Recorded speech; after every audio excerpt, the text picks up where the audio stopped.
Hello Aquarius, and welcome to your February 2021 video. Happy birthday Aquarius, it is your birthday time. Wishing you a lovely birthday. Now let's get into the astrology. So as we look at the astrology, you have the Sun, Mercury, Jupiter and Saturn all in Aquarius, your sign, the first house of self. This will be a time of basically letting go, releasing, healing. It's a new you that's emerging. A new basically venture into who you want to be and exploring all of that. But in order to change and to become this new version of self and what's important to you, you gotta release, you gotta let go, you gotta deal with relationships, because when we're dealing with ourselves, it's our relationship to everything. It's our relationship to our business relationships, our personal relationships, our family relationships, our relationship to money. How do we relate to all these things mentally, emotionally? How do we feel? How do we feel about our physical body?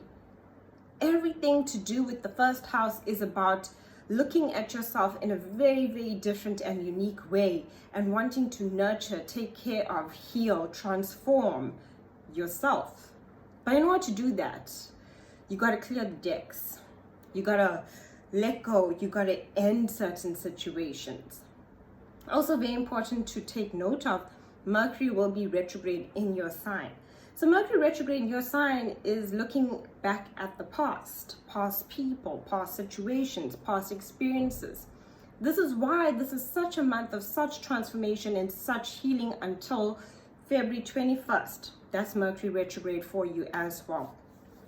So on the 2nd, we have Venus also moving into Aquarius, the first house of self. And then on the 11th, we have a new moon in the first house of self. All this energy in the first house of self. So with Venus in the first house of self, it's about how do you take care of yourself? What makes you feel loved? What makes you feel nurtured? Your relationships. How do you feel within your relationships? How do you feel about your work, your career, your passions, your purpose, your drive, all of these things? Venus is about love, beauty, and luxury. But when it's in the first house of Aquarius, in you, basically it's asking you to look at yourself. Look at what makes you feel those feelings of love, beauty, happiness, passion. What gives you that inspiration? What gives you that, yeah, let's go for it. And with Mercury retrograde also being in your sign, remember, yes, we'll be looking at the past and past things we've gotten ourselves into and having to let go, heal, communication. Not a good time to start anything new.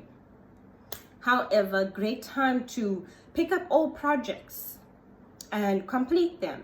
Anything you want to complete, you can complete it during Mercury retrograde. So then on the 19th, we have the Sun coming into your 2nd house, joining Neptune, the 2nd house. The 2nd house is about our values, resources, and money. So because it's with Neptune, Neptune is that money magnet. It's about what you visualize, what you think you can create when it comes to your finances. It's also looking at your talents. The Sun is there now, like, okay, so you've been doing all this healing on yourself. What is your talents? What is it that you value? Who do you value? Who values you? What gives you that feeling like I feel supported? Are you supporting yourself?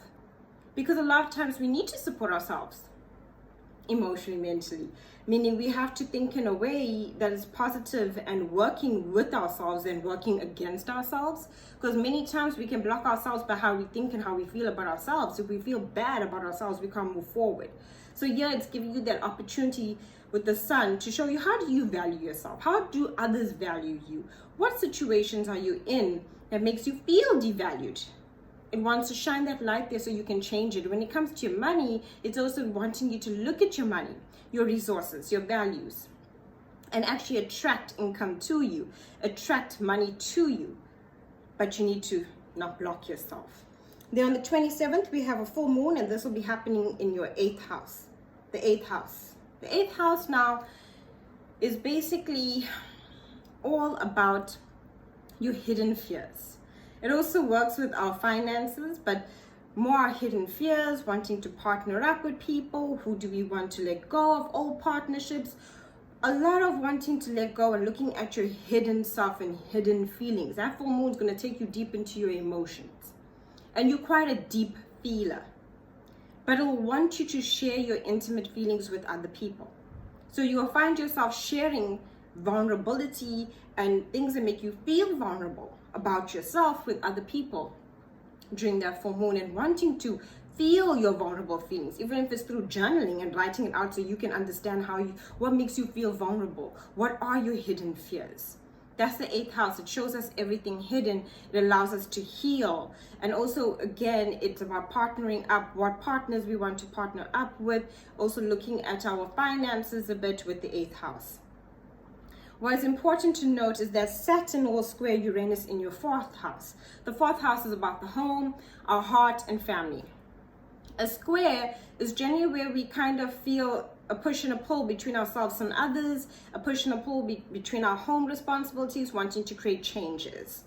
Uranus is all about change, so wanting to create changes. What changes do you need to make in your family dynamic? What changes do you need to make in your home life? What changes do you need to make in your environment to feel comfortable? Also, you might think about moving or shifting things around. All of these energies is here to basically welcome in new beginnings for you. February is a big month for you. It's a big month because of all this energy within yourself in the beginning of the month especially. But it's asking you to basically become a new version of yourself. You're changing, you're transforming. Allow yourself to blossom. Thank you so much for watching. Do like and subscribe.